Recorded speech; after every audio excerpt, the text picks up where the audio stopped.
Good evening, everyone. Today we are going to conduct the Dhammavinicchaya series as we have been doing every month.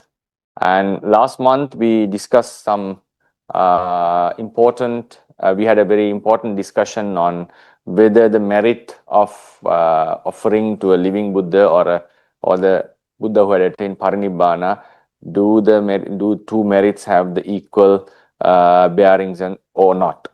And we went into a very detailed discussion on this, and today's topic would also open another very interesting discussion regarding one of the major fundamentals in Theravada. In this regard, I will be talking something, I will be differing away from the Theravada on this perspective and giving a slightly different opinion to think about, but I'll be very clear on what the Theravada teachings are and what the Rerukane Chandwela Mahathera has said. And at the same time, I will be giving evidence or giving proof for the argument that I will be presenting. So today's, I hope all of you got the handout. Vishwa, if you can share it in the Zoom. If anyone has not got it, I would prefer if you can share it in the Zoom. And so today's discussion is the 11th question. Does a person who makes offerings to the Buddha who has attained Parinibbana gain any merit since the Buddha does not accept or consume them? So it's a very valid question that many people would like to inquire and clarify. What is the purpose of making offerings to a person who has already passed away or who has already attained Parinibbana? Because he is neither accepting it, neither consuming it. So in that case, are we really getting merits for such offering? And some people believe that it's a waste of offerings, gifts, that because no one is consuming them or using or utilizing them. So there is sometimes there is some outcry in the society that people are wasting the money and food for offering to the Chaitiyas and the Buddha, and that will be of no use, because if this food can be given to orphanages or to beggars or the poor people, they might they will surely use it and quench their hunger. But in this case, when it is being offered to the Buddha, he is neither using it, and there's no use in terms of his utility. There will be no usage. So then the question arises: is the person getting a merit by doing so? One argument one can bring forth is in the social perspective, like in the general objective. This merit has to be something done with wisdom. So if the gift is a waste, and if the gift is not being used properly, would that amount to a merit? Because wholesome deeds has to be done with wisdom, with understanding. So we clearly know that it is not going to be used by the Buddha, and there is no use for him by the gift we offer. So in that case, is the person actually gaining some merit by doing so? That is the obvious question that people have, and it's a valid question in one sense. But if I scrutinize this very detailedly, we can have lots of arguments against and for this. Anyway, I'll read with what the Mahathera has said about this question, which is a very important question. The acceptance or non-acceptance and the consumption or non-consumption of the offering by the recipient is not a determining factor for the arising or non-arising of merit in the donor. So, for instance, if this is the donor and this is the recipient, right? So if a gift is being offered to the recipient, he may two things. We are referring to two things: accepting and using, consuming, two things. So the merit is arising in the person while donor is making the donation. So is this merit affected by the acceptance and usage? That is the obvious question what is being asked. And this is the basis of that question of the social outcry as well. If the gift is not being properly used, not properly means it is not being utilized, or there's no benefit for the recipient, so what is the purpose of such merit? Because it has to be something tangible. We have to see the benefits. For instance, if you are supporting Gaza or if you are supporting a poor country, we know that people would surely benefit out of this donation. They will quench their thirst, hunger, they will get shelter. So all the benefits will be there. But in this case, Buddha has already attained Parinibbana and his Namarupas are no longer existing in the world, anywhere in the world. So what is the purpose of doing so? This is applicable to offering anything to anyone who has passed away, who has attained Parinibbana. Because since the Buddha donations to the Buddha are done in abundance, so this is a question that people would obviously ask, and this would amount to even to offering flowers, candles, lights, and incense. But in this regard, people have a soft corner for this because they would prefer to interpret this as a symbolizing as a symbol of respect to the Buddha rather than offering it as something to the Buddha. So, for instance, if you are offering a lamp to the Buddha, how do the merit is gained? Is it a offering of dana or is it a offering of respect? That's the question that one had to ask in this regard. So some would say who doesn't want to consider it as a dana, that is a gesture of respect, and we are just showing a respect to the Buddha by lighting a lamp and offering some flowers and offering some incense sticks. So even of that offering, the merit is accumulated as a means of dana. Dana means as a means of gift. So Buddha is neither benefiting out of this lamp, out of this incense, and out of these flowers. He is neither seeing them, or no aroma is experienced by him, or he is not using that light for his personal benefit. So therefore, offering anything to a person who has attained Parinibbana would have this challenge of challenge in explaining how a merit is gained. So therefore, but some may try to explain that offering light, flowers, and incense sticks would be a gesture of respect rather than a donation, and that will still amount to a merit. We cannot just deny that argument. And the biggest criticism comes for offering food, because that would surely be not be used by anyone, that would end up as a waste. That's the argument. Food and beverages, and also some requisites such as robes, atta parikaras, the 8 requisites, and so forth.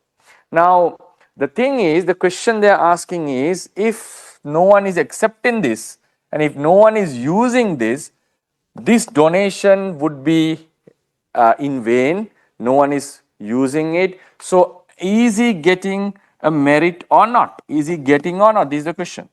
Is it a merit? The answer seems very simple if you are looking in terms of the Abhidhamma perspective, because the kamma is the chetana. Chetanaham bhikkhave kammang vadami. The volition is the chetana. Volition. So here the donor has a volition of giving up or offering something, dedicating it to someone. But only thing is, there is no response from the recipient. There is no response from the recipient. For example, if you take this example, for instance, imagine the Buddha.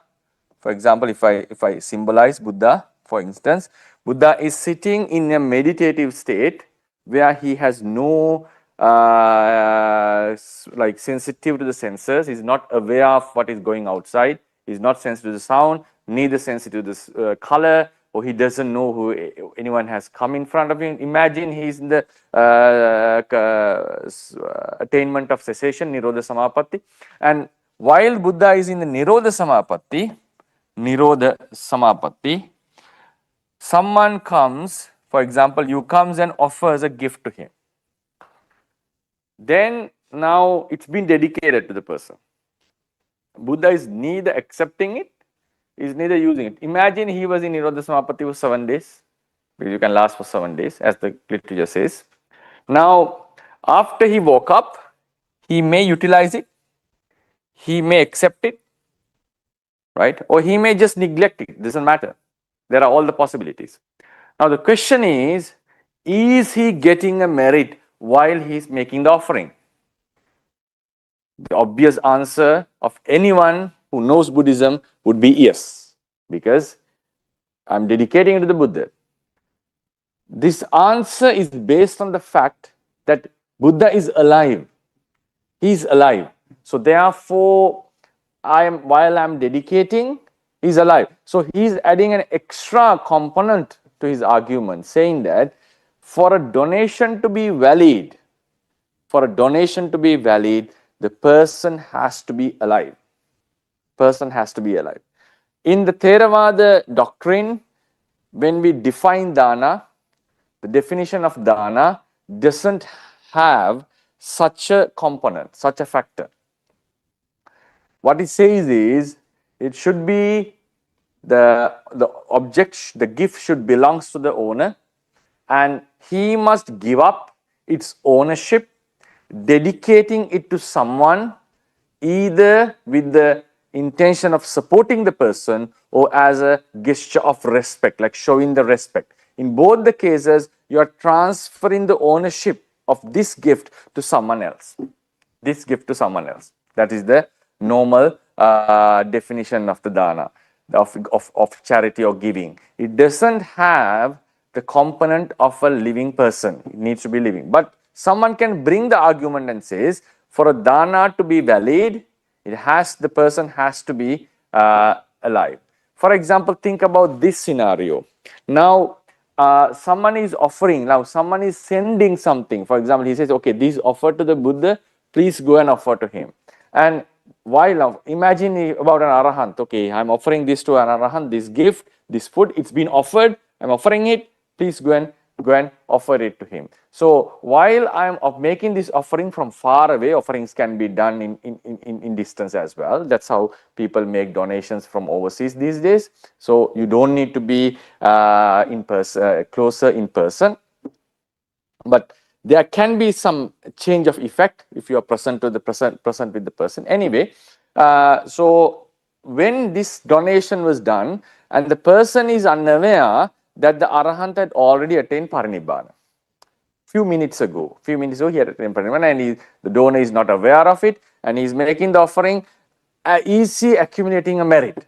It seems yes, because all his intention, all his mindset was that he was alive, he is alive, and that's how he's making the donation. But him being not aware of the fact the arahant has already attained parinibbana. Parinibbana, he has died actually. He has no birth, no more birth. So is he getting a merit? Seems like yes, because the person had all this mindset. If you are referring to the definition of the karma, it says chetanaham bhikkave kamma. The volition itself is the karma. So he had the intention of donating. So obviously he must be getting the merit. In the Abhidhamma perspective, karma, kusala or akusala, wholesome or unwholesome, are based on the nature of the volitions that arise in your mind. So therefore, Mahathera is saying, it is a direct answer that he's giving, straightforwardly he's saying from the very outset that acceptance and usage has no whatsoever effect to the merit of the donor. So in the process of the answer, he would explain that the offering takes place prior to the acceptance and usage. So therefore, whether he is accepting it or using it, even he accepts it and even he uses it. For example, we make the offering. Okay, we make the offering. It may take at least few seconds for him to accept it, for instance. Sometimes the person may think twice whether he accepts it or not. And usage obviously happens afterwards. So the argument is, while the accepting and usage is taking place, the merit has already occurred. the acceptance and the usage has no whatsoever effect on it. So one can argue on this. I'm just scrutinizing this question as much as possible. One can argue that when you are offering something to someone, you have a perception that he is alive. You have a perception that he is alive. So it seems like this perception, because you know you are offering to someone who is alive. In today's case, we know exactly the Buddha has passed away. In our own mind, we know that this will not be used by the Buddha. So we know you cannot cheat our mindset, our own minds. So therefore, these two merits are different. This is another very good logical argument one can bring. If someone brings this argument, please be aware, please note that he's defining the dana in a new dimension. He's saying it's not that the person is what matters is, now in the previous scenario, the person has to be alive. In this scenario, and also the person, the donor must have a perception, because now in the previous scenario, the second scenario was, yes, we are offering to a living person.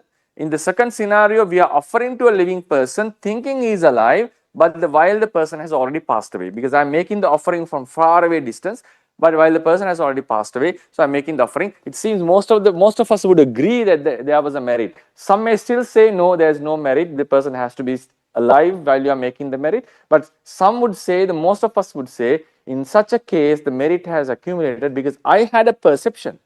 I had the perception that he's alive. I believed he's alive, so I'm making the donation. So in that case, if we stand on that position and explain, in order to get the merit, regardless of the acceptance and usage, because everyone has to agree that the merit was done while the offering was made, and the acceptance and usage happened even later, at a later stage, even a few seconds later to the offering. That's obvious. That's very clear. And because he has to understand what's going on and what is the gesture and so forth. So the acceptance, even he silently accepts it, the thing may happen at a slightly different moment, even milliseconds, at a difference of milliseconds. Then what the argument would be, the person has a perception that the person is living. The donor believes that he is living. So in that case, when the person is offering to an arahant, thinking he is alive, while he is not, still the donation matters because the perception was there. He is making, believing that he is alive. Now imagine this scenario. Someone, arahant has entered into a samapatti, or is sitting still, because we know they may go into the cessation of attainment of cessation, Nirodha Samapatti. So Nirodha Samapatti, the person is still alive. So we believe that he is still alive, he is in Nirodha Samapatti, but unfortunately the Arahant had already attained Parinibbana. He has died, he has passed away. Because he is not breathing, the person is not breathing in the Nirodha Samapatti as well. So the donor might think that he is alive, he is fully believing he is alive, but he has passed away and he is making the offering. So easy still getting the merit in that case, because everybody, if you agree to the second scenario, that while you are making the donation, the arahant that passed away, you be not aware of it. So in this case also, he should be getting a merit. He should be getting a merit because he had the perception of living about the recipient. So these are the counter arguments one can bring for that. But in the Theravada standpoint is very clear. The perception doesn't matter whether you believe he's alive or not, and the fact doesn't matter whether the person is really alive or not.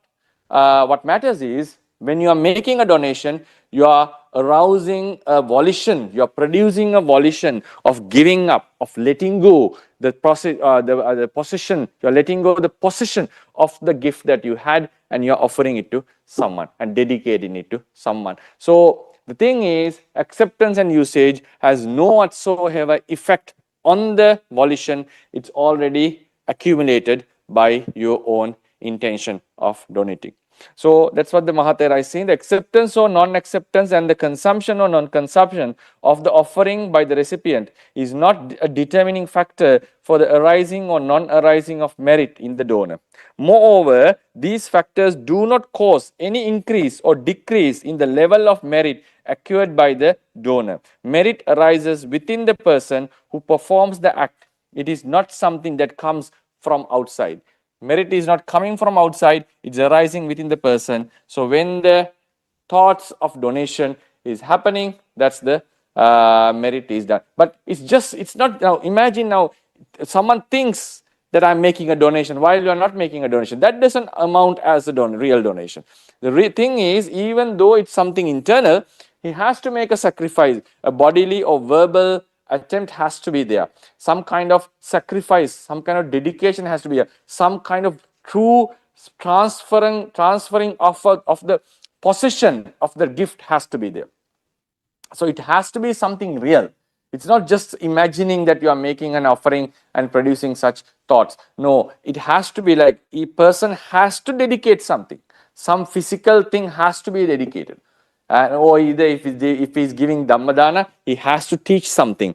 And using his verbal or physical gestures, either writing through or through expounding through speech, he has to deliver this. So there has to be something real going on. The Buddha's teachings, Chetanaham Bhikkave Kammam Vadami, means that the volition which arises in a person when performing an action is itself the wholesome or unwholesome karma. So volition is what matters. Chetana is the real karma. It's not the gift, it's neither the recipient, it's neither the actions of recipient, it's the Chetana that arises in the donor's mind. Merit is the wholesome volition that arises in the donor at the moment of giving. Acceptance and consumption of the gift occurs afterward. Therefore, the merit of the offering is already established before the receiving or consuming happens. So that's very clear. I think we explained it clearly. Nothing special happens to the wholesome volition depending on whether the gift is used or not used by the recipient. This is a very interesting point. So whether the recipient uses or not, the merit would be the same. It's not going to change. There was a Buddhist sect called the Sarvastivadins.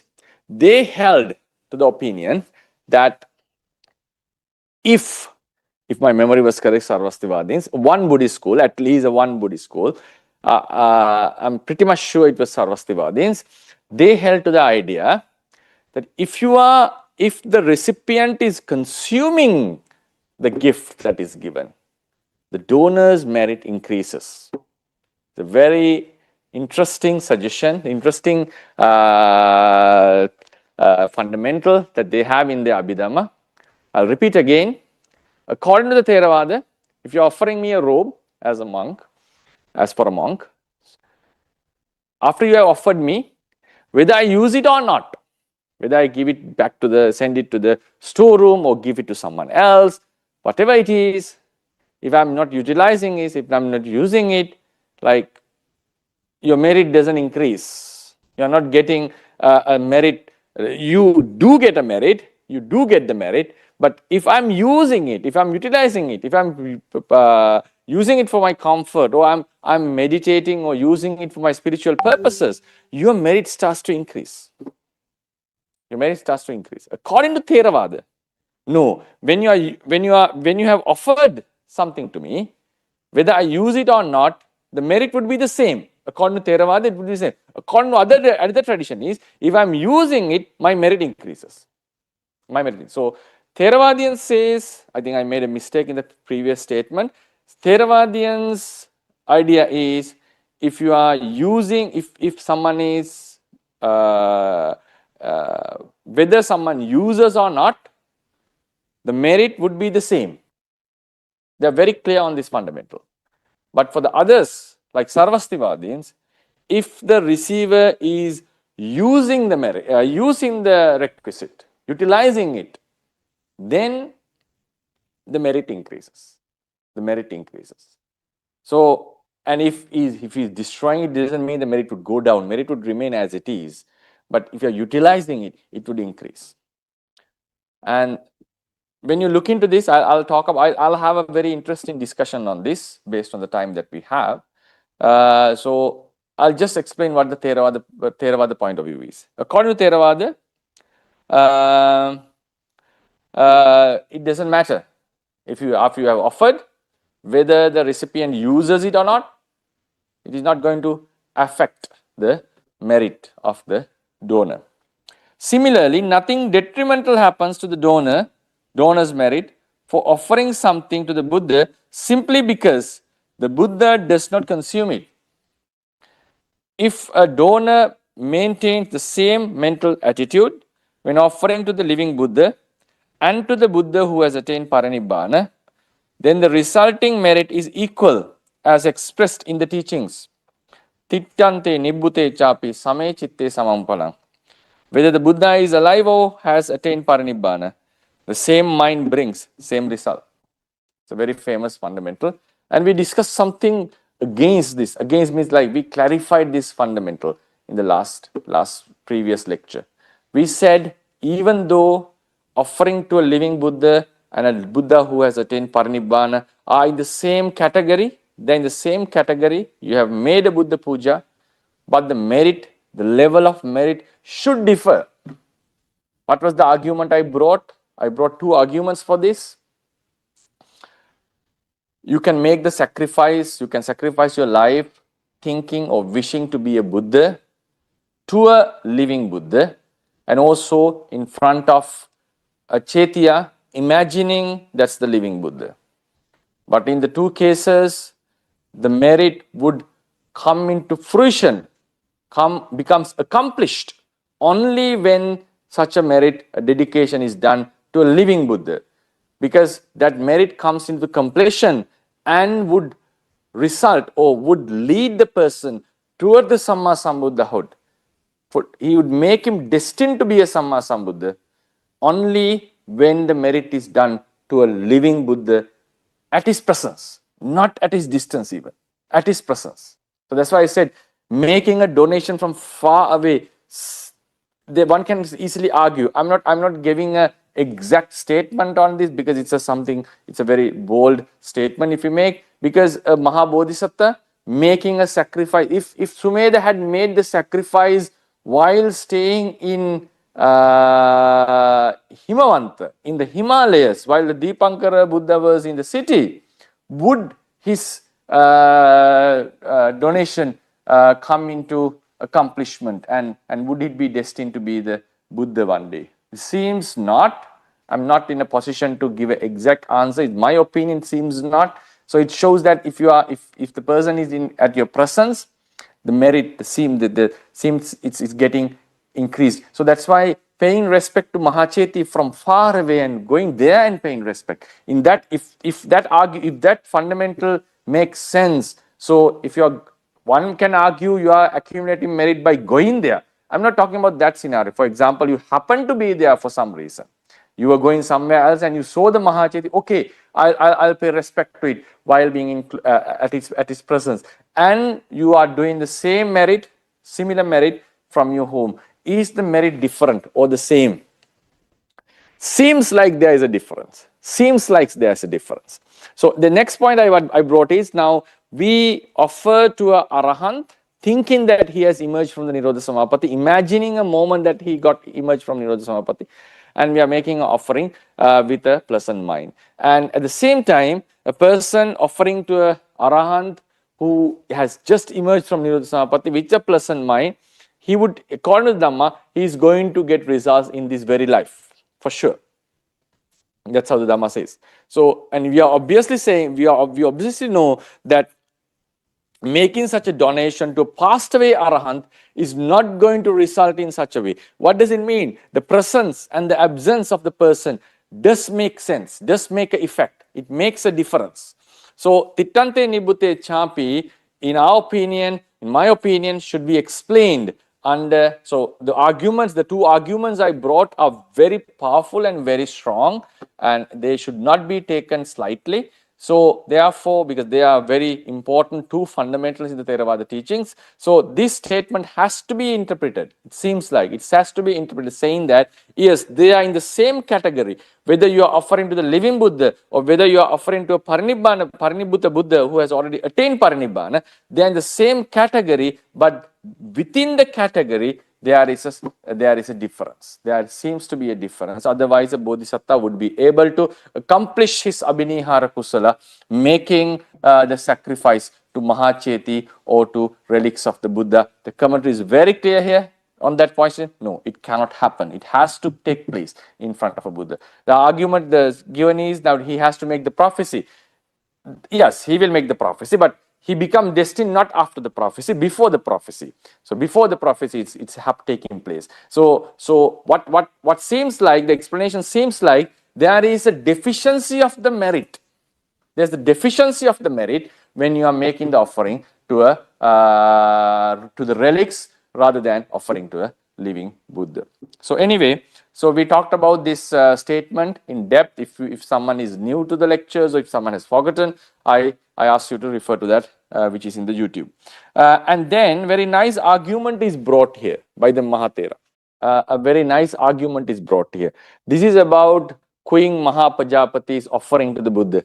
So when the Buddha visited Kapilavatthu after his enlightenment, when Buddha entered into the palace, Mahapajapati was looking at his son's body and figure, and she was very happy to see, because now as a Buddha, his mind is pure from defilements, unlike the Bodhisattva. So he was more radiant and more attractive than his young age, his age with defilements. Obviously, he had defilements. He was enjoying sensual pleasures to a very maximum level. So then she felt, it's nice that I make a robe, or at least two robes, to my son and offer it. And she made it by herself. She brought the workers, and she also joined their. It was not only sieved; it was made. It was produced by with the threads and all this stuff, the manufacturing procedure. I forgot the term for that. So then she joined it. She joined the work, and she produced.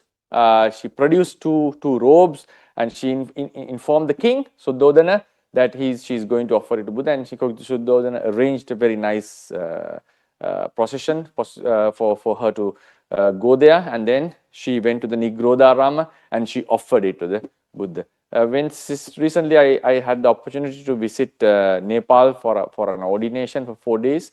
That's why we didn't have that Abhidhamma lesson also. So there I visited Nigrodharama, and at the Nigrodharama there is a place where the monuments are built later, for sure. The buildings are built later. So there is a place indicating where Mahapajapati offered the robe to the Buddha. It was a very heart-touching moment. You feel that when you think that it happened, it took place here, and there's a slight sculpture, not maybe a slab. It's been driven there, caved there, engraved. So while the Buddha Pajapati is making the offering to the Buddha, so I was lucky to visit there few weeks last week. So this when these two robes were offered to the Buddha, what happened was Buddha rejected it. When Pajapati was making the offering, please accept this, and the commentary says she made the offering. Buddha rejected it. Buddha said, offer it to Sangha. Offer it to Sangha. And he said, when you offer it to Sangha, you had to have already offered it to me and also to the Sangha, to the both. So that was his suggestion.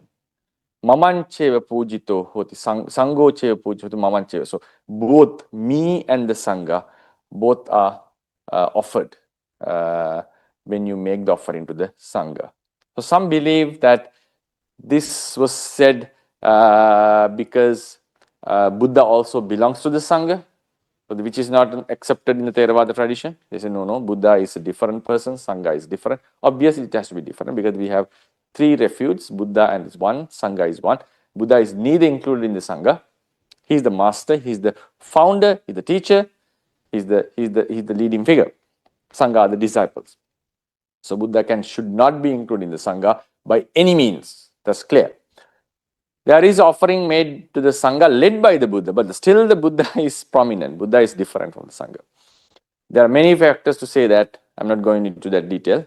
Then the next argument is, the next point is, the Theravadin explanation is, Buddha made it sure that she made 2 offerings. What was the reason? While she's making the offering, she has already dedicated to the Buddha. She's completely offered it to the Buddha. Then the Buddha rejected it. Buddha rejected it. Then he said, offer this too. So it seems like it has been already offered, and she was his mother, stepmother, and also aunt. And he made that same offering to be offered to the Sangha again through her mother. So it seems Buddha rejected. So she had made the offering, he rejected it, and he didn't take the ownership. So it was transferred back to her, the offering. The ownership was transferred back to her. That's how I interpret this. Like, if you, commentary was very clear. What commentary says is, Buddha wanted her to have 2 donations, right? So if you scrutinize this, because through the donation, because commentary say the donation had already taken place, because when she said, I'm offering this to you, the sutta says, please accept. That's how the Pajapati says, but the commentary says the offering was done. So it means that the ownership had been transferred to one sense, to some extent. So the Buddha has rejected it. So then it becomes something that doesn't belong to anyone, or it's that she believes now Buddha hasn't accepted it, so it still belongs to her, or Buddha had given it back to her, whatever, right? Whatever. So seems when he rejected, the ownership was, there's a slight discussion need to have a discussion on what happened to that ownership. Anyway, it's back to her. That's how we have to interpret in Theravada tradition. It's with her. So now she is offering her robes again back to the Sangha. So she had 2 thoughts of offering, two volitions of offering. 2 volitions of offering. So that was the reason why Buddha directed her towards the offering of Sangha. And that was a special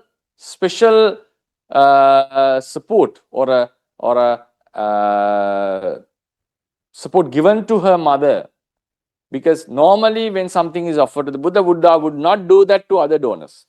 Buddha would not do that to other donors. He would surely accept it for himself. And then he may send it to the Sangha. He can do that. And sometimes he does that. Sometimes he sent, it's commentary says, he sent some fruits to Kumara Kassapa when he got some fruits. And so on other occasions he would not do that, but for his stepmother, giving a special support to her for her liberation, to add more merits to her practice and the basket of paramis. Buddha rejected the offering and made her to do another offering to the Sangha. So it means with the same robes, she had made 2 offerings to the Buddha and to the Sangha. So Buddha rejected it. So argument what the Mahathera is bringing is because offering to the Buddha is much greater than offering to the Sangha. There's no doubt about that, because you cannot compare Buddha, Sangha with the Buddha. Buddha is much greater in sense of offering. In the Velama Sutta, it says that offering to 100, offering to a Pacceka Buddha is more than offering to 100 Arahants, and offering to a Buddha is more than offering to 100 Pacceka Buddhas. There's such a statement. But the Theravada interpretation is offering to the Buddha is unmatched with offering to the Sangha.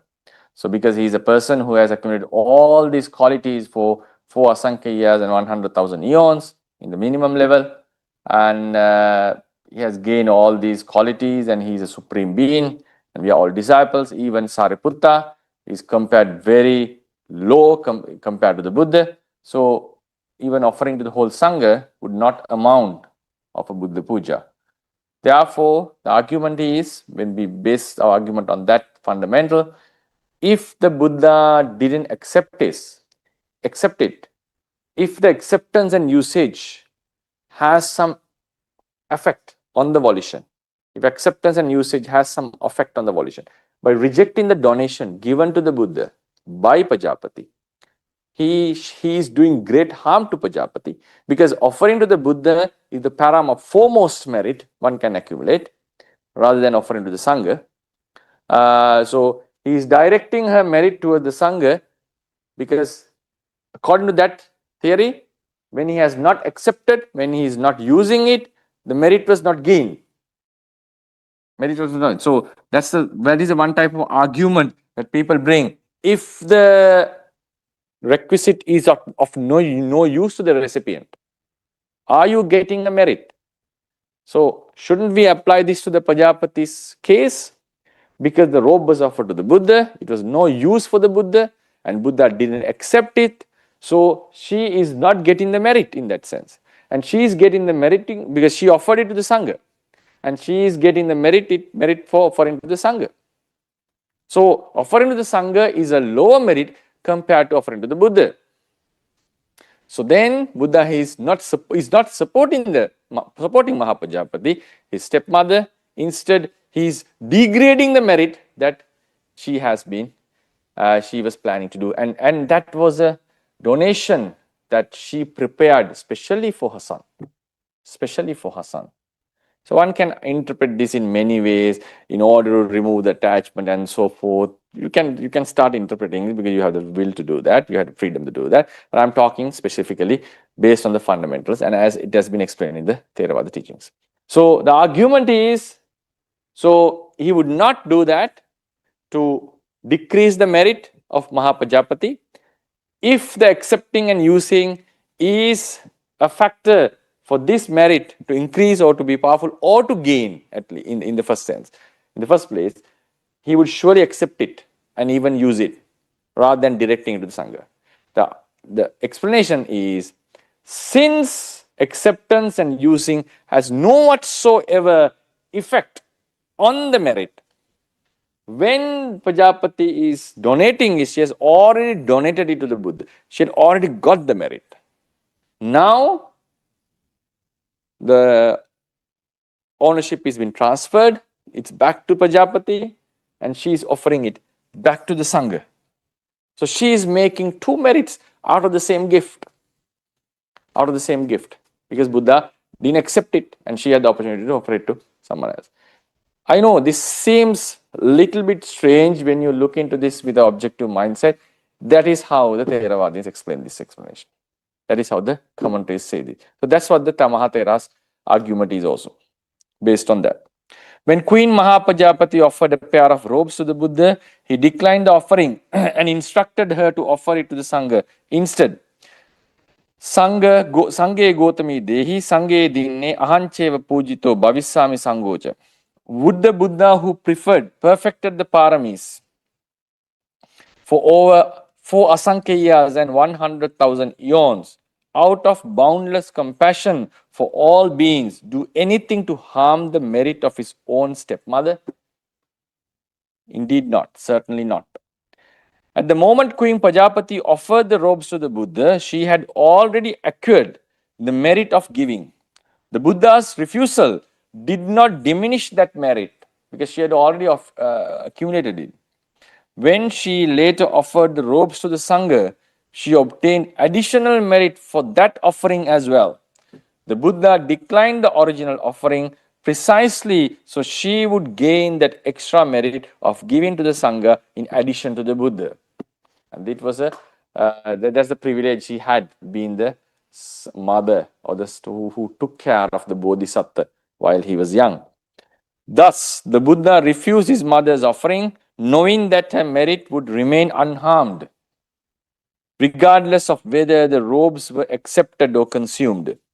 Based on this, one must understand that pious donors who make offerings to the Buddha who has attained parinibbana still gain full merit even though there is no acceptance or consumption by the Buddha. So then he concludes the answer: to gain equal merit to that of offering to the living Buddha, one should prepare the offering in a manner worthy of the living Buddha and present it with the same level of respect and reverence. So, therefore, the answer is yes, even though you are offering to a Buddha who had passed away, you are still getting the merit of offering to a living Buddha. So, that's the explanation here. So, in my opinion, should not be the same level, but it is in the same category. It's in the same category. So now I'm not going to scrutinize this incident, like what happened to the real ownership and so forth, right? So answer is very clear. She had already got the merit, and she is giving it back again to the Sangha. Now, sometimes it happens like when we are offering certain things to the monks, we sometimes may refuse it. We may refuse it. Have you got the merit already? Because when you read the text in the Dakkina Vibhanga Sutta, what Gautami is saying, she's asking Buddha to accept this. That's what she's saying. The obvious question that arises to a person who reads the sutta itself: did her merit was complete by that gesture? Because if you go to the sutta itself, Atako Mahapajapati Gautami Navan Dussayugang Ada Yena Bhagavate Upasankami. She approached the Buddha. Upasankamitva Bhagavantang Abhivaditva Ekamantan Nisidi. She paid respect to the Buddha and sat beside. Nisinnako Mahapajapati Gautami Bhagavantang Etadevocha. She said it to the Buddha, Blessed One. Idam me bante navan dusyugam Bhagavantang uddhisa samang katang samang vaitang. I made this pair of robes to you by myself. It's a woven one. It's a woven one. So, tamme bhagava bante bhagava patiganhatu anukampang. May the Blessed One accept this. That's what she's saying. In most of the cases, we would say, please accept this. And sometimes when we reject and we don't consider that was offered, we would feel like I couldn't make the offering.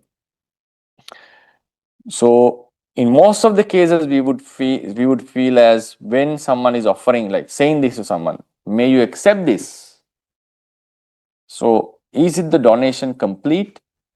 Because even our mind, for example, if I'm giving, okay, Bante, I'm offering this to you, right? So please accept this. If he doesn't accept it, would we consider the donation was done? In my opinion, I don't consider the donation was done. That's how my personal experience. Like if I made, okay, it's already offered to you. It's already offered to you. If I say, if it's already offered to you, then the donation is done. It's clear. If I say, like, may you accept this? That's what Kojab Gautami is saying. May you accept this? In that case, most of us would feel the donation was not done. It would happen when he's accepting, and that's the moment he shows the gesture. Then at time, okay, I'm offering this. So there's some kind of in my opinion, a little bit of ambiguity in this explanation. But anyway, maybe she had even though she said it, the commentators say might have thought or interpret that she had already said it. May you accept it with the mindset it's already been offered. I'm offering it. Or maybe she had the feeling like, okay, I'm offering it to you. So that would also, with that statement would also amount to donation, because I'm offering. It's already done then. I mean, I say it's offering, I'm offering it, it's done. The next second it's done. So anyway, so someone, for the ones who are interested in reading the sutta, otherwise would argue that was the offering completed in that sense? When you read the sentence, it seems like one would feel that the offering was not completed, but the commentators say the offering was completed. So that's not the argument that I'm going to bring. Now, this is the point. Now, when the donation is done, whether you accept or whether you use it, nothing is going to happen to one's donation.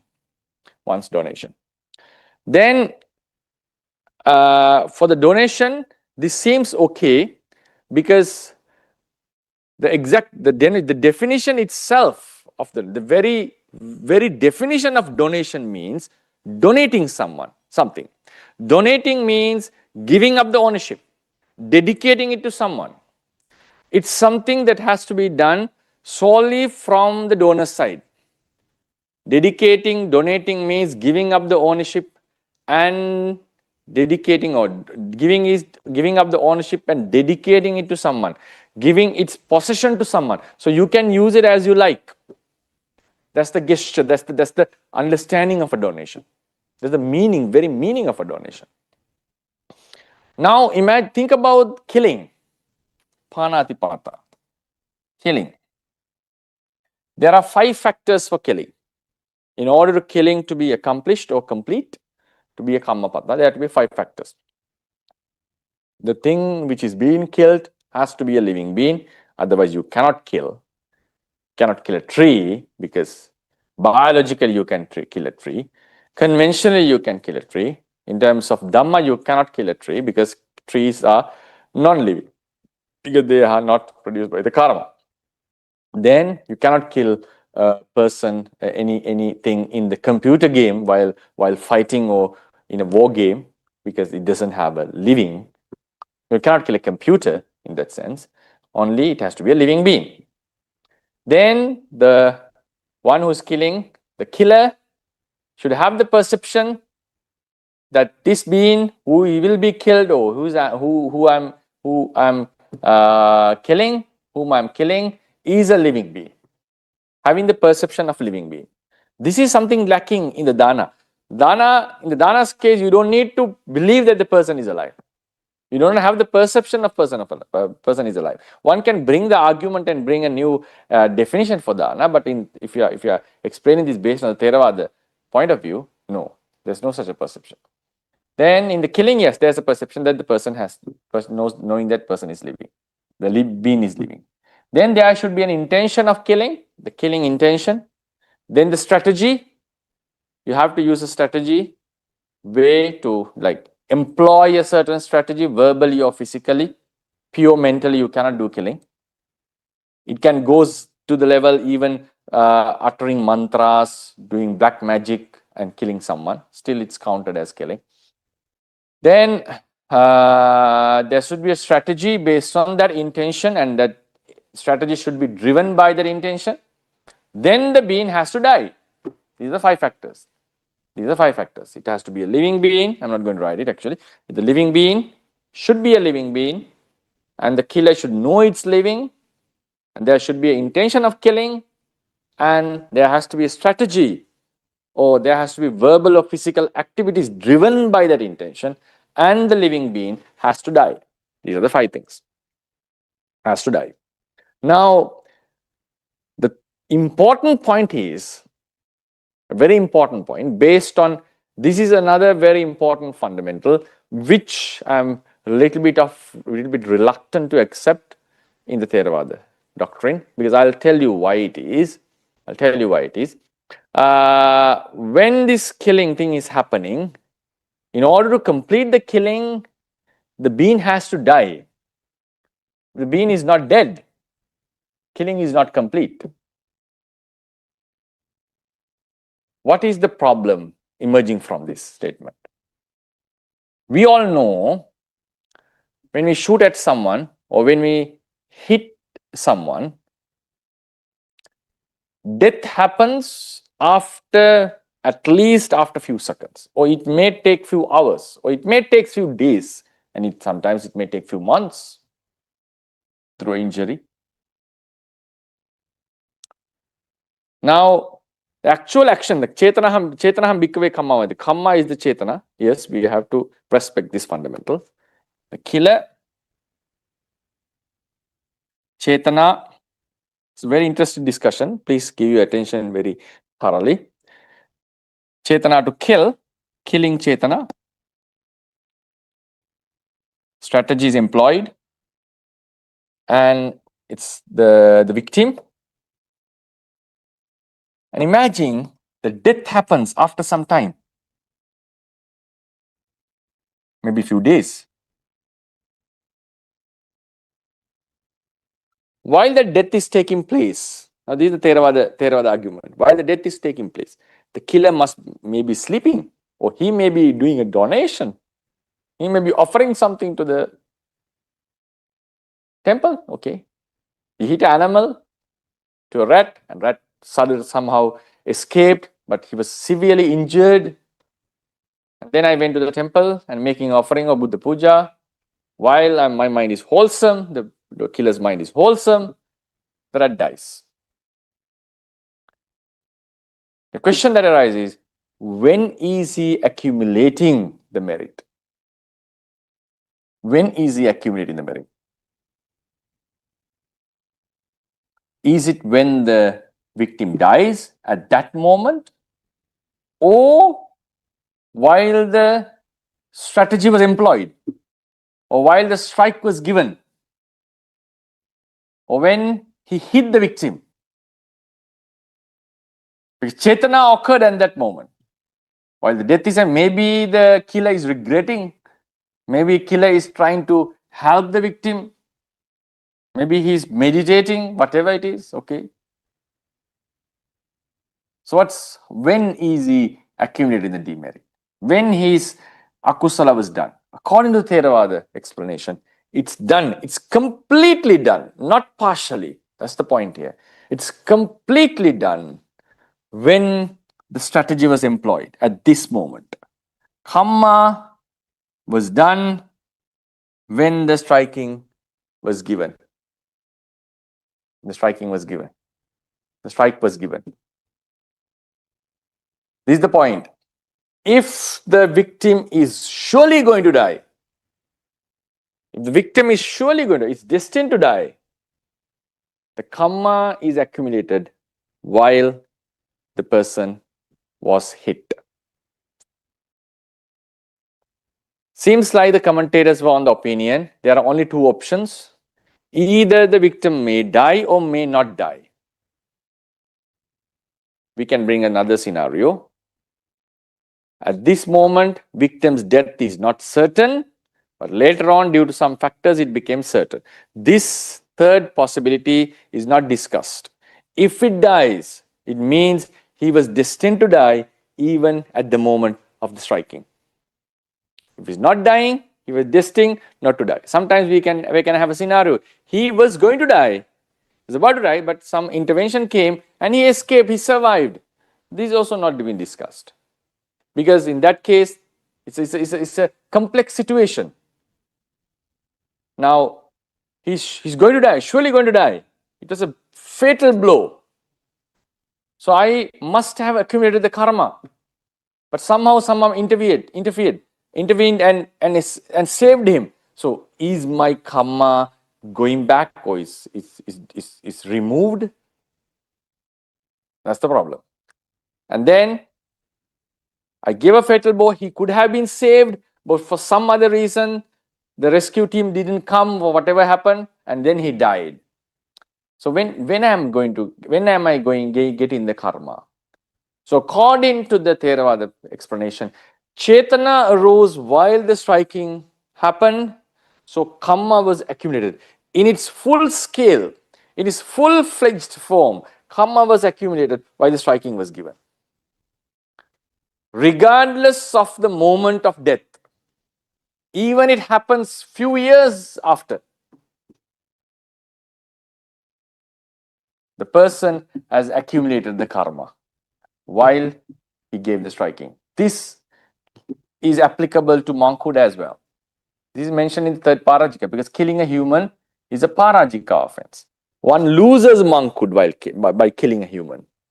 Now imagine I gave a fatal blow with the intention of killing the human. I gave a blow and he is in the hospital, unconscious, still struggling. Now blood is in the brain and he's still struggling. He's a coma and he dies after 4 years.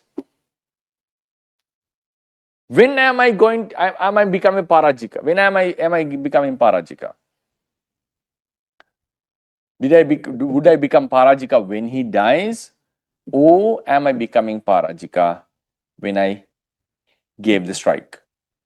Explanation is, it's a very difficult topic to discuss.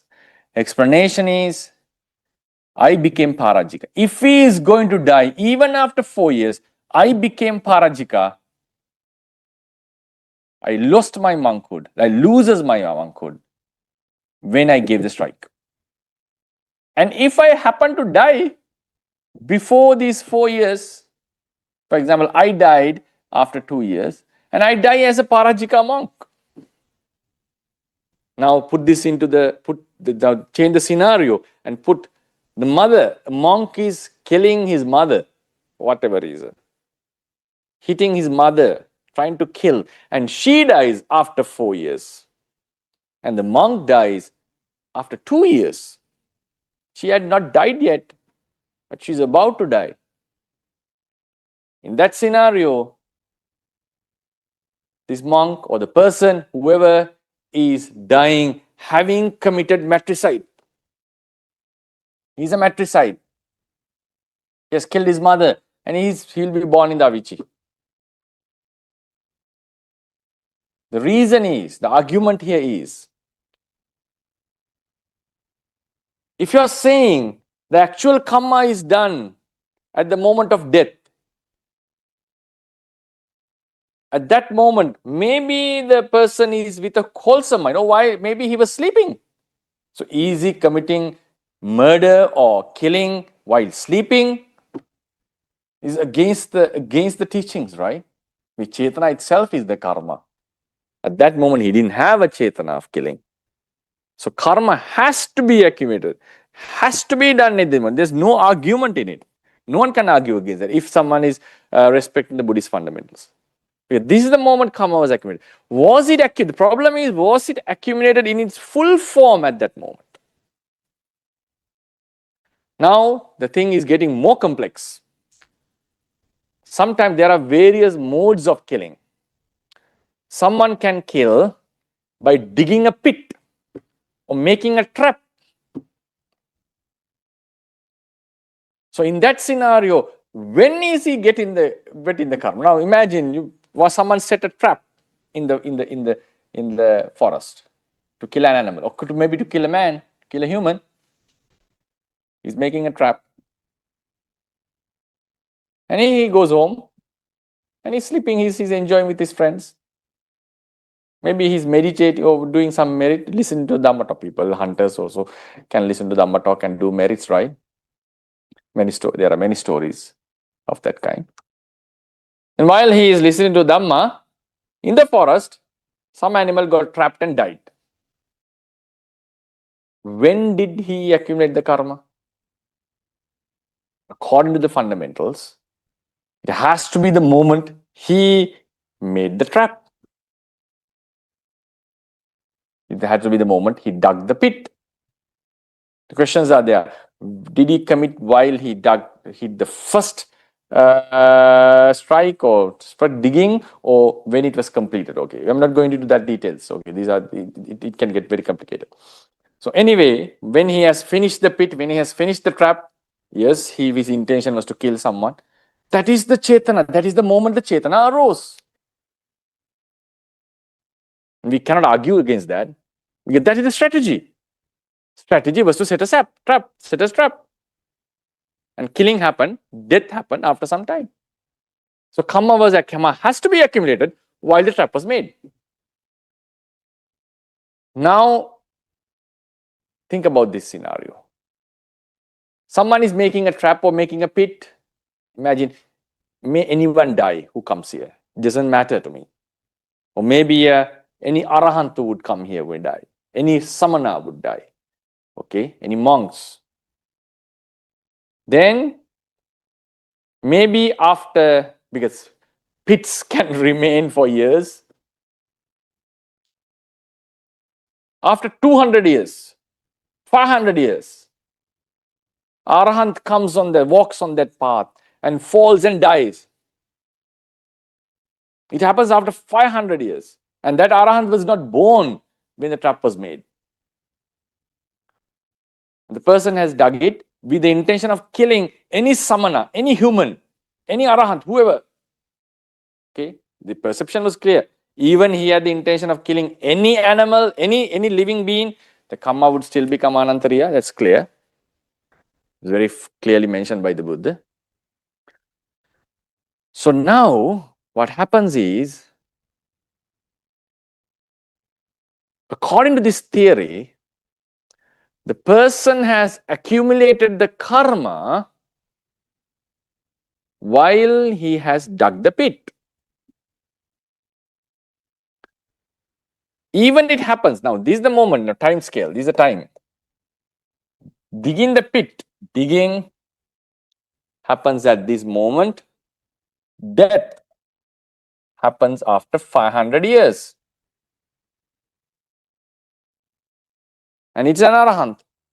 So this person who dug the pit dies maybe after 50 years, and he's going to the Avicii for killing an arahant. Because it's just because you may hit an arahant and he may die in 1 year, 2 years, 3 years, maybe in 50 years. Because when it comes to the pits, yes, because the strategy was made, anyone could fall into it. The time doesn't matter, whether it was 1 year, 2 years, 3 years after, because it was a permanent trap that was made to kill anyone. And unfortunately, no one fell into it. And Arahant fell after 500 years. And who is responsible for this karma? It's the man who digged the pit. And he has killed the Arahant. He will be killing an Arahant, whatever term you use. According to the Theravada fundamentals, if you define this, according to Theravada fundamentals, it's very clearly mentioned. Even the Arahant dies after your death. The person is dying as an Arahant killer, as a matricide. Even the mother dies after his death. A monk dies as a Parajika monk if the death happens afterwards. What does this mean? This leads to a very interesting scenario. If this person, if the Theravada fundamental is accurate in this regard, if this person is going to Avicii, it has to go to Avicii because of this karma. What does it mean?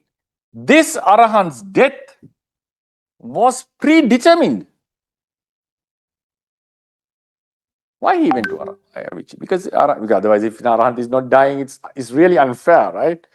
How could you go to the Avicii of killing an Arahant when Arahant will not be killed? If you apply to the Theravada fundamental, I'm talking about the Theravada fundamentals. That's why I said I do not prefer this actually.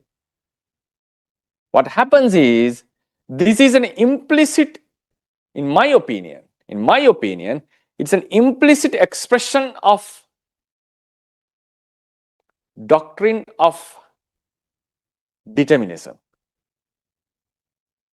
It's just a matter of extending the hypothetical thought experiment.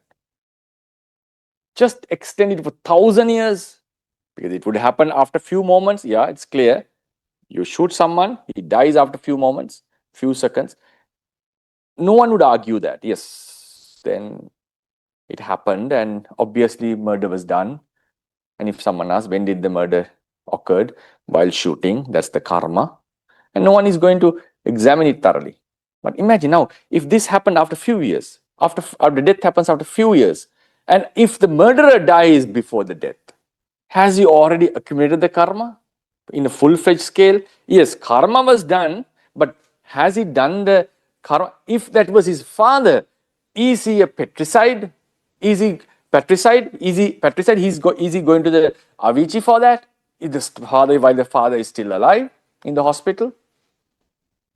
And then comes the traps. Traps are fixed strategies. Pavara yoga. It's clear. The karma has to be the preparation of the trap. And the death can happen after some time. Now just extend the time. 500 years, 1,000 years. Anyone who falls into the trap, I'm getting the karma. That's how the Theravada is explained. If you have dug a pit, if 100 people fall into that and dies, it's my karma. And that karma was accumulated in the full-fledged form while the pit was dug. Not when the people die, not when the people fell into it and when they died. And now imagine that someone dies after 500 years, is supposed to die or happens to die. If he is going to die, I have already accumulated. So what does it mean? If I am accumulating, now imagine this is an arahant, I'm committing anantariya karma and I'm supposed to go to the anantariya hell.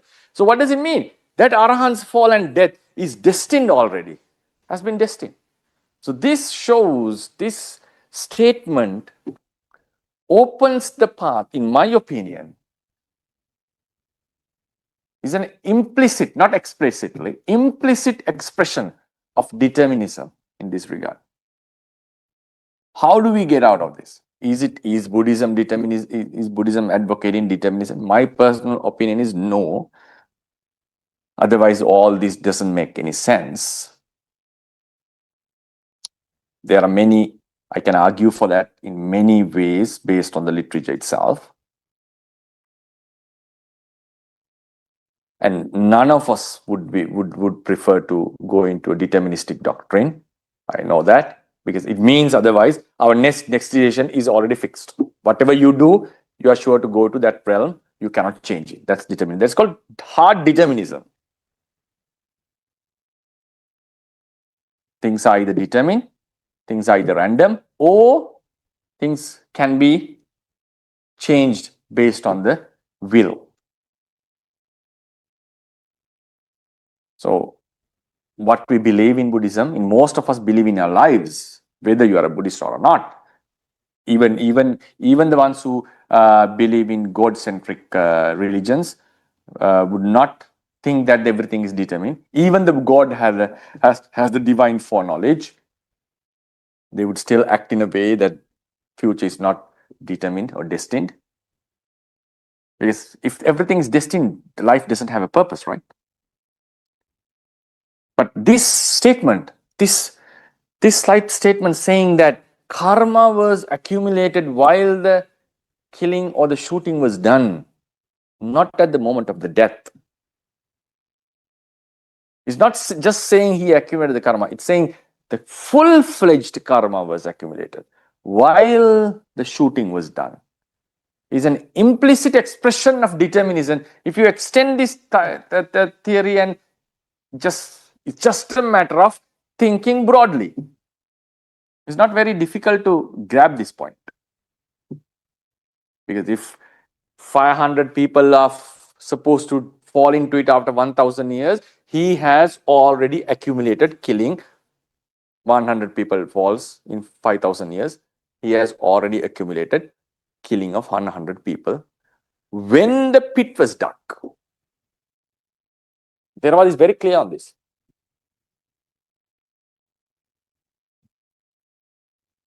Isn't this an expression of determinism? It seems. It's very difficult to argue against that. So what would be the way out? What would be the way out?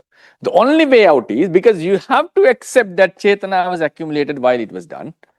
Then otherwise we are talking out of Buddhism. You don't need to discuss anything. Then we are just violating the fundamentals. So karma was accumulated. Some level of karma was accumulated. The only way out, as I see, the karma energy or the force was accumulated. Then it become fixed, or it become full-fledged at the moment of death. So even while I'm sleeping, karma was done. It became a karma patha, or it became a full-fledged karma when the person is dying. At the moment his chutti chitta occurs, that's the moment he's fixed. He has done the karma. In this regard, if the person dies before the death of that person, he's dying without karma being a karma patha. Now, the killer is in another life. Would that karma become karma patha when the person is dying in the previous life? Now, for example, this is the killer. This is a very complex story. Killer and Dit is the victim. And victim is dying after some years, but the killer dies before him. And killer is born in a new life. This karma was accumulated. Karma power is there. Karma power is there. So when the victim is dying, did this karma become a full-fledged karma? Seems not. Because why? In this scenario, but this is a very personal explanation. This is not. I'm not talking about Theravada here. I'm just giving an opinion here, a way out of determinism. This is not Theravada. I have to express that. Theravada is this. If you want to get out, I personally believe it's aligned to determinism. It's not aligned. I think it is determinism, in my personal opinion. So in order to get out of this commentarial explanation, the Buddha's statement in the Parajika Pali was slightly different, but this is how the commentaries explain that, because I'm sticking to Theravada, so I have to take the Theravada explanation, commentarial explanation as the Theravada explanation. The Buddha's statement can be interpreted in both the ways, that the karma or the parajika happens when the person dies in this way. Okay, so I'm not touching it. I'm just saying this is my personal explanation of this thing. So then this, if now the killer is in a new life, the death happens while he's in a new life. Now karma has already accumulated. Does this karma become full-fledged when the victim dies? Seems not. Why is that? If this victim was the mother,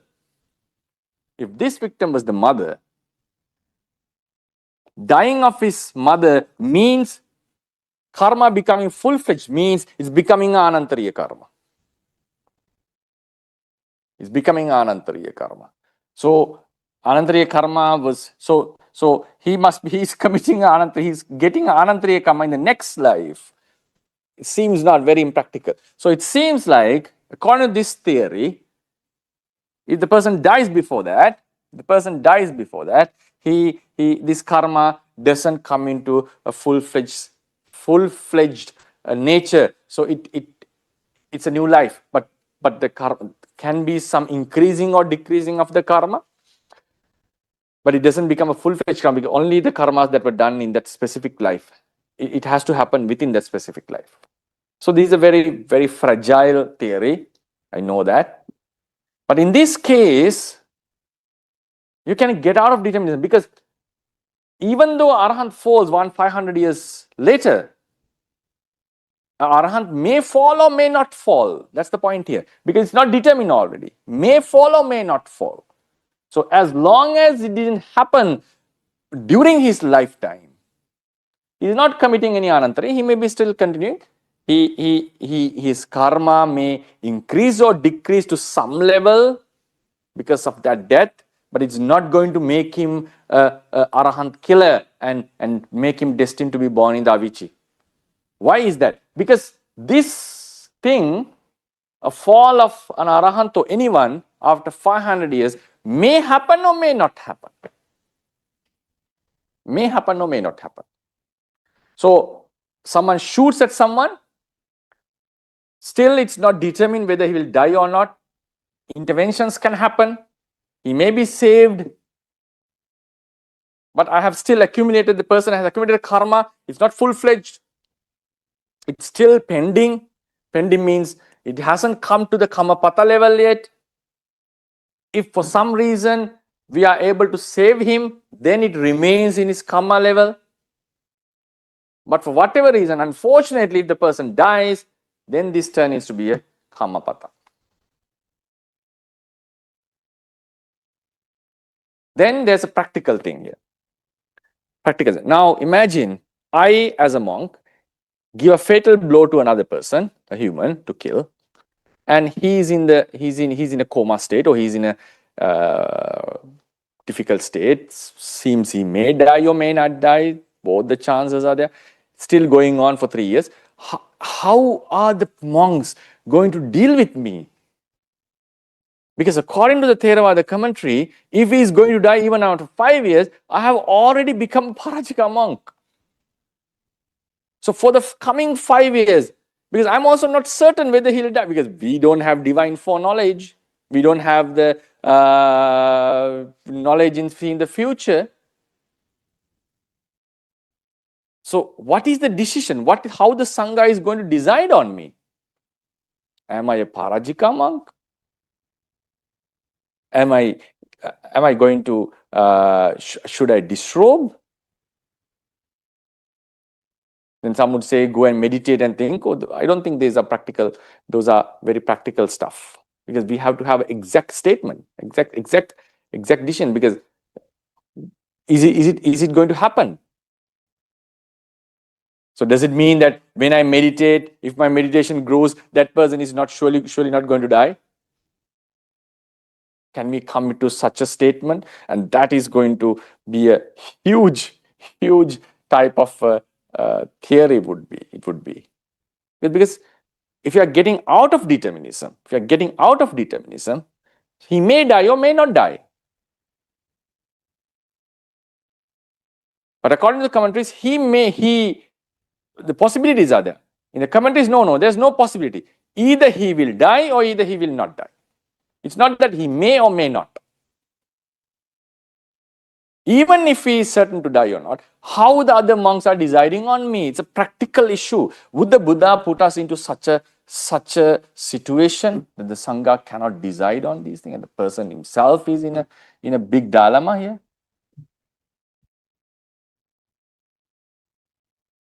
According to this theory, karma was done and he becomes Parajika when the person dies. Even though while I was doing something, then there's a very interesting thing coming on here. Would I, during this period, if I become a noble person, if I attain some attainment, according to this theory, he is capable of attaining such theory. So, for example, if I become a Sotapanna, because my karma was not full-fledged, imagine if I become a Sotapanna, and because of the indeterministic nature of the life, if that person dies due to some other lack of medicines or something, due to my fatal blow, he's dying. In that scenario, but what I'm advocating is a big issue here, because if I became a Sotapanna on the process, and if the person dies as a Sotapanna, I'm becoming Parajika, which is also a huge issue in the Theravada fundamentals. If we take it as a very serious issue, we have to align with determinism. If we align with determinism, that is, in my opinion, would shatter the entire Buddhism. So this statement mentioned in the Theravada doctrine puts the doctrine into a sort of a challenge, I feel. Monks, people don't talk about this much. Some are not aware such a underlying theory is going on that statement. People don't scrutinize things in such a level. In my opinion, this is a huge issue with Theravada doctrine. Then what happened? Then what about the Sarvastivadian's opinion? Sarvastivadian's opinion is, when someone has offered me a robe, when I'm using it, my merit increases, his merit increases. In the same way, if I'm applying it, if I'm using the same analogy into it, I don't know whether this was explained for killing in their doctrine. Anyway, if we apply this analogy and explain killing, I'm not saying that it's mentioned in Sarvastivada, but if we apply this analogy and say, okay, someone here hits me, or a killer hits another person, tries to kill another person, karma was accumulated. When he dies, this karma becomes full-fledged. In the same way, how his merit increases while I'm using the property requisite. And this may be in support with the statement of the Buddha saying, if you offer gardens, if you offer parks to the public or to the Sangha or to someone, you get merit day and night. Your merit increases. Punyam pavaddhati. Merit increases day and night. Why is that? Whenever they are using that, whenever they are utilizing those properties, those gardens, my merit is increasing even while I'm at sleep. But the Theravadins interpret this, no. The merit increases only when you think about it. Only when you think about it. And the question comes, now, if such a person dies and is born in another realm, is his merit still increasing? That's this, you can just keep on arguing, maybe increasing or maybe not. Okay, that's a different case. Because what matters to us is this life, in this life. So the statement given by the Buddha saying the merit increases day and night, seems in a line with the Sarvastivadin statement. But if it is the case, what the Chandravihara Mahathera is saying is fully based on Theravada doctrine. So utilizing or acceptance and the utilizing or usage doesn't increase or decrease the merit, but according to this statement, it increases. It increases. So if it increases, it means a fatal blow was given, the karma can become full-fledged only when the person is dying. Even the killer is at sleep at that moment. So one may be confused why I'm talking about this, because that is the only way it seems that you can get out determinism. Otherwise, if the karma was full-fledged at this moment, if the death happens maybe at a later stage, the death was already determined, but the problem comes with the Thavara Prayoga, that is fixed traps or digging a pit to kill humans. If the death happens after 1,000 years, still you have accumulated the full-fledged karma. That means what is going to happen after 1,000 years was already determined by now. So in order to get out of that determination, we have to say, when the incident happens, karma increases, decreases. When the incident happens, karma gets strengthened or become full-fledged. So how can we support that? The Sarvastivadians have a suggestion for that. And the Buddha's statement saying that merits done by offering parks, roads and so forth would increase day and night. Day and night. Theravadians say only when you contemplate on it. No. It doesn't need to be contemplated. It increases day and night whenever they are using. Isn't that the common belief that we have? We normally say when you are using it, he's getting merit. Buddha says, when a requisite is offered to a monk, when he's using it, the merit increases. Theravadians say, when the donor is contemplating. Sarvastivadians would say, no. Whenever I'm using it, a slight change happens in his merit. Then the question comes, would it get low? Or because now there's another supporting factor for this. That's why I'm saying there are various supporting factors. I'll just conclude because the time is up now. I know it's an interesting topic. Now, if someone offers me a lunch, I have to do a reflection on consuming this. And that reflection can be done at any stage of the day. And the offering was done. If I eat it, even though I'm a virtuous person, if I eat it without reflection, enjoying the meal, I have the right to enjoy the meal, but if I enjoy the meal, I fall into the usage of inner paribhoga, means I am not using it wisely. What the commentators say? You are not fulfilling the donor's requirement, because it's one way of explanation is he's offering it to a monk. As a monk, I'm supposed to lessen my defilements. So if I reflect on the food that I'm eating, I'm lessening my defilements, and it is compatible with the donor's intention. Another explanation is his donation would be fruitful if I eat it without defilements.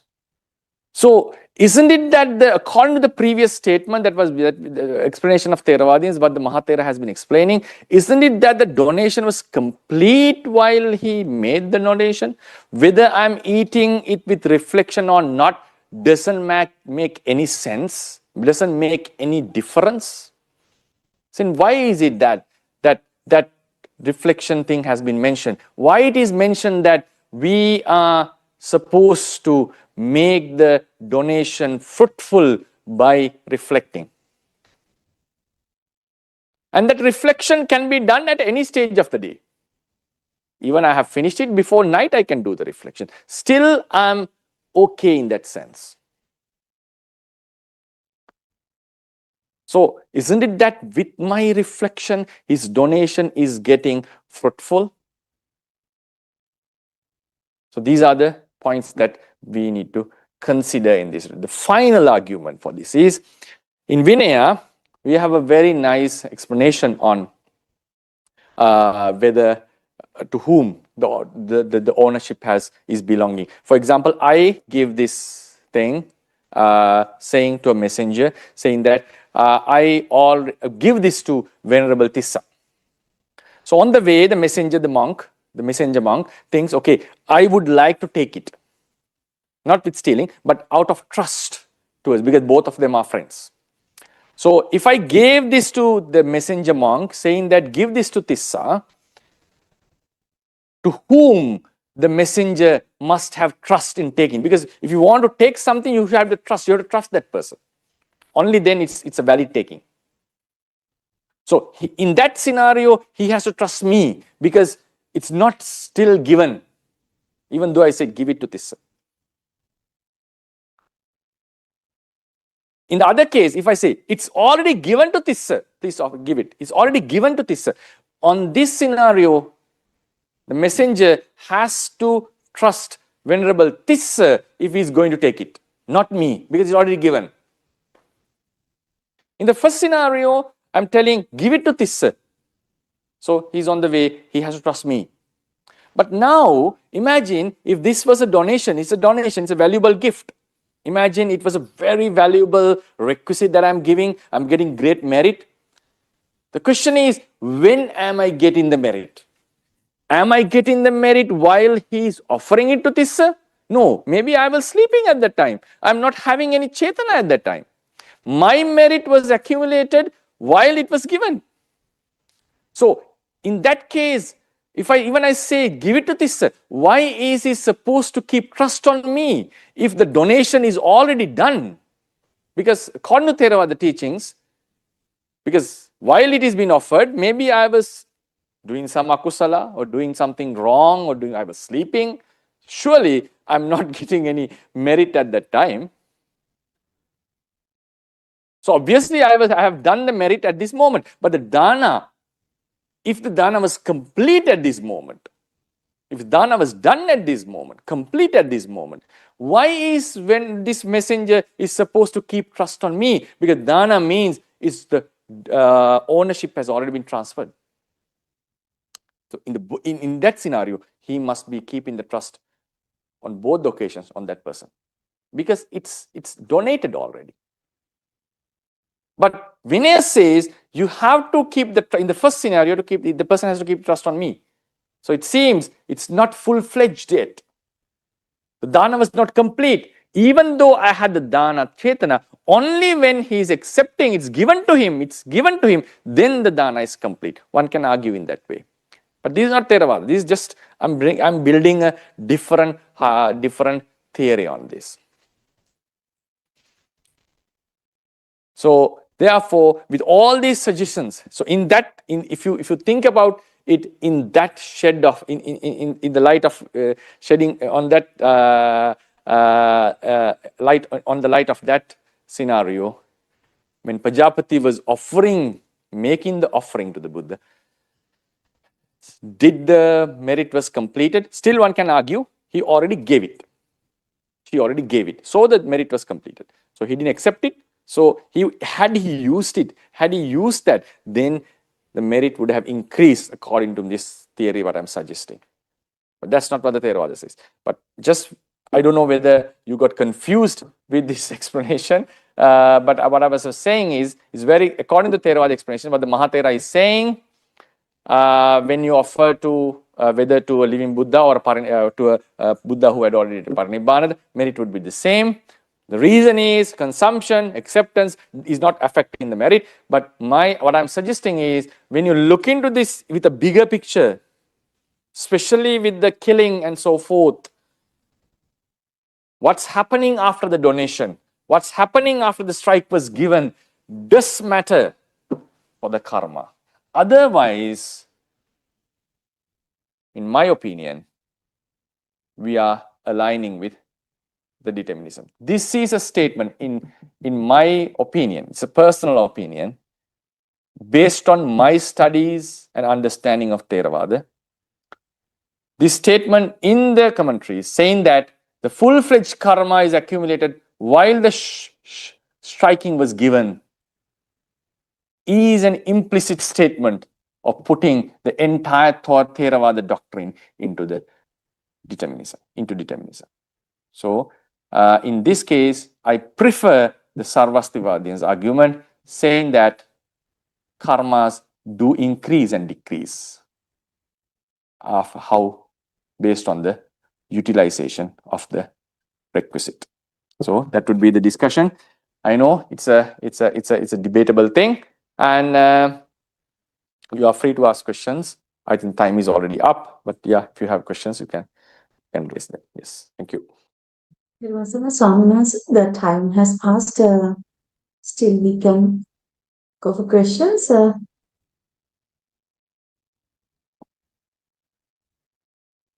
Yes, 1 or 2 questions would be okay. If there are two questions that have been made, and but okay, please read it. They're slightly different. May I read both questions? First give the audience, if there's any hand raising, we'll give them a chance, then we'll go to the reading. Okay. We can see. Okay, then read the questions. Yeah. Okay. The one is there a merit of the offering given to Lord Buddha while Buddha is alive, the same as the merit of the offering made after Buddha's parinirvana? Or I think I have given. Yeah, that's the thing. Is there a difference in the merits? So this is one, and there's another one. It's slightly different. First question I have answered is in the previous lecture. A complete lecture was given on this. Upload kalati? Oh, it's already uploaded in the YouTube.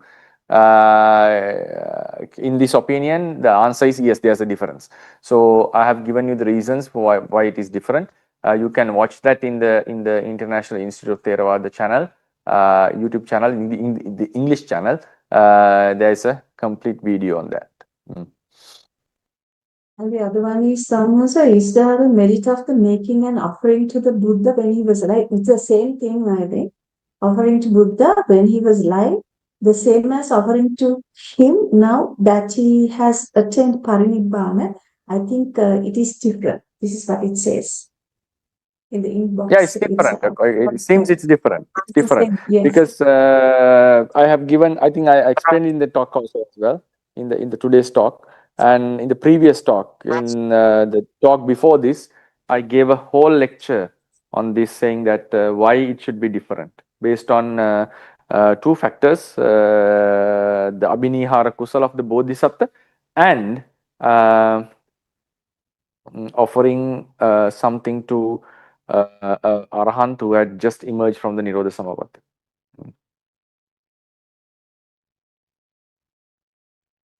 Can I read the other one, Samasa? The second one? It says we have seen a large offerings being made for the Buddha, and we participate in them. For example, there are occasions we offering like 84,000 pujas, large quantities of milk-based food offerings, and so on are made, which exceed the consumption of a single individual. So our Blessed One lived in a very simple life. So it's such a large scale offering had been made while Lord Buddha was alive. And would Lord Buddha have approved of them? That's the question. Even while he was alive, he got requisites that exceeded his requirement. That was obviously is very clear, and I don't think he would have used all the robes. Forget about the food. All the robes that he received, he would have not used them. And sometimes he sent his food and certain things to the sangha as well. So sometimes they do accept. For example, Venerable Ananda accepted 500 robes, being a Sotapanna. 500 robes offered by the harem of King Udena. And then Udena asked the question, why did you accept 500? You don't need 500. Then he said, no, they'll be utilized to the Sangha accordingly. And he explained, and the king became very pleased by the answer. So therefore, obviously, it's not necessary to think that whether this would suffice the Buddha, and are we just going to, now imagine like, okay, one plate, and even while you're offering to a monk, sometimes some foods get left over, right? So it doesn't mean that the whatever offered to the sangha is just a waste, because it's not that you are supposed to offer only the exact amount that the monk is going to consume. No.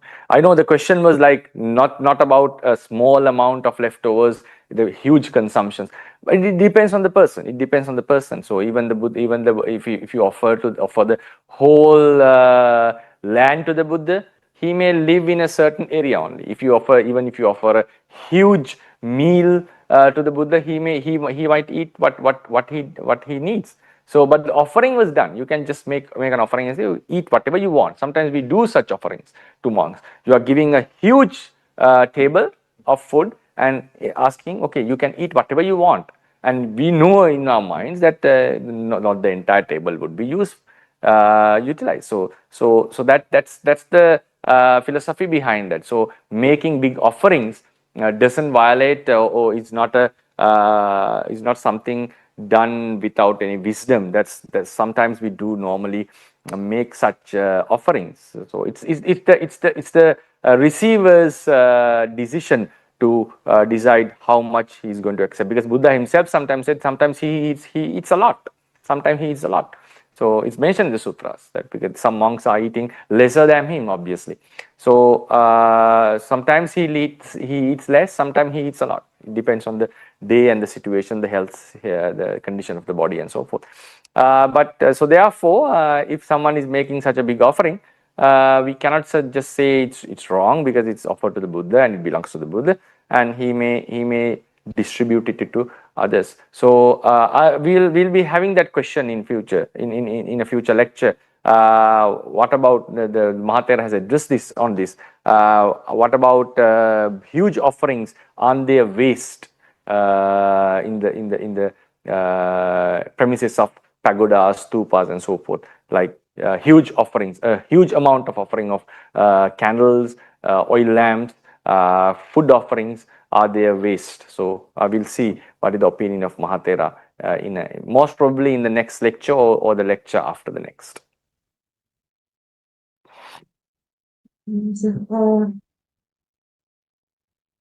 Can I ask there's another question. Can I go first? Yes, go ahead.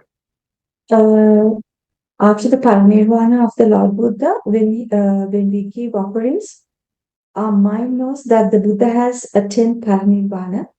But when we give offerings thinking that we are giving for the living Buddha, isn't this a form of a mental delusion? And can we offer, given such a deluded mind, as fruitful? Venerable Ananda also did the same thing, according to the literature. Venerable Ananda did after his parinibbana, for about 1 month, I think, he did all the duties to the Buddha that he used to do. And when, for example, yes, we know in our mind he's not there. For example, when we are paying respect to the Buddha, Mahacheti, for example, Ruwa Melisaya, Mahacheti, are we just thinking it's just a relic, or are we just thinking we are paying respect to the Buddha? So obvious thing, sometimes even our parents have passed away, we feel like still they are alive. So we consider their statues as themselves. So that's why we don't disrespect the Buddha statues. Why it is? Because it's representing the Buddha. So therefore, normally even while we are touching a Buddha statue, we just ask for permission and we just have that sense of respect. Why is that? We have that feeling that it's something alive. If he was there, that's how we would treat him in the same way. So that's not a delusion. It's a form of respect, I would feel. And delusion is about considering impermanent things as permanent and so forth. So if the Buddha was alive, and we are going to treat him like that, so in that case, even I myself think in a Buddha, when you see a Buddha statue, we consider it as the Buddha himself. That's how we now we pay our respect to it. So we are not just thinking it's just a statue, and we are just not treating it like we know in our mind it's a statue, and we try to get that feeling of sense of respect towards him. And more that sense comes, it's a greater merit. Otherwise, just paying respect to the Buddha statue doesn't make sense. Otherwise, because if we know it's just wood, we can argue it's just wood. Why are you paying respect to the statue itself? It's just a sign that refers to the Buddha himself. Why is paying respect to the Buddha statue is a merit? We discussed about this few lectures ago. Because in the end, it is referring. We are referring to the actual Buddha who was alive. So then, can't we pay respect to the Buddha who has passed away? Yes, obviously we can. We can think about him who lived in the past, and we can pay respect. No one is going to argue about that. And we can just respect without a statue as well. What the statue is doing is, it gives us a lively feeling. So then we have something that represents the Buddha. So that's not a sense. That's nothing to be discussed as something delusion or anything. It's something. It's a form of respect, and that's a form of consideration. In any religion, we do that. In any religion, Jesus Christ, there are statues, and they consider it. Everyone knows it's not the Jesus Christ. It's made of matter, made of clay. But they would think about the Christ through that statue. So statues are of such nature. So when we think in that way, obviously the mind comes into the level to an attitude that the Buddha is there. So it's and when we are paying respect, like when we are considering Buddhanusati, for instance, we are contemplating Buddhanusati, you feel as the Buddha is in your presence. You feel as the Buddha is in your presence. When you are practicing metta for someone, for example, you feel as he is in front, but he may be far away, in a far away distance, but still we feel that the person is in front of you. So these are not delusions. Just thinking or imagining a person as living or and dealing with it is not a hallucination, because hallucinations are if you still keep on believing that he's alive and he's completely lost about it. For instance, if he completely believes that he's the real Buddha and the Buddha is alive, then it is a hallucination, as it happened in The Beautiful Mind. In the film Beautiful Mind, the great mathematician who won the Nobel Prize, and he was having all this hallucination, and he was talking with people who were not really existing. According to Dhamma perspective, we don't know whether he was talking to real non-humans. But anyway, there's a sickness we recognize in Western medicine that some people do associate or communicate with people who are not there. So that would be a hallucination. If someone keeps on believing and really considering. But we all know Buddha has passed away. We know that. And we are just considering him, and we are just feeling like we are going to have the sense of his presence. That's what we have. Sometimes we bring this to our parents, our relatives, and we have that sense of presence. We say, I feel his presence. So it's not a delusion. It's a form of respect in that sense.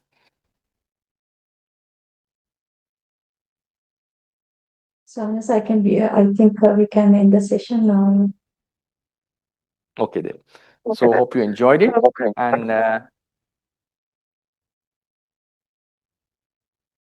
okay, right.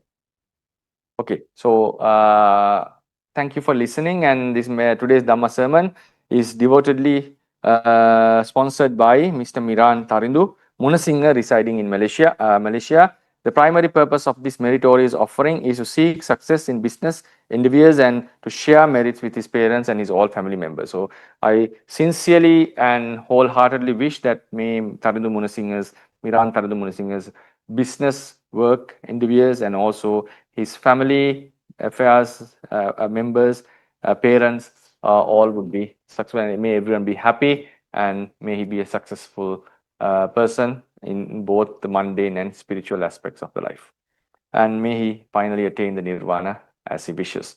May all divine beings who rejoice in merit partake in this offering.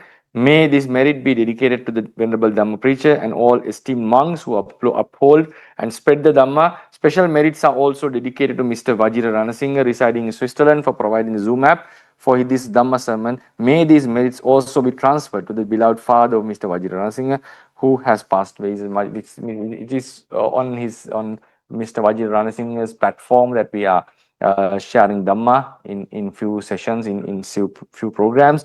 So he's accumulating a great merit by making, allowing us to use it for his platform for Dhamma propagation. So may he be happy, may he be successful, and may he earn the knowledge of Dhamma and finally the liberation. And also may his father, wherever he is, may he rejoice on his son's merits and gain the liberation soon. And may this merit be shared with everyone who has gathered today to listen to the Dhamma sermon. And also special merits to be dedicated and appreciated about Mrs.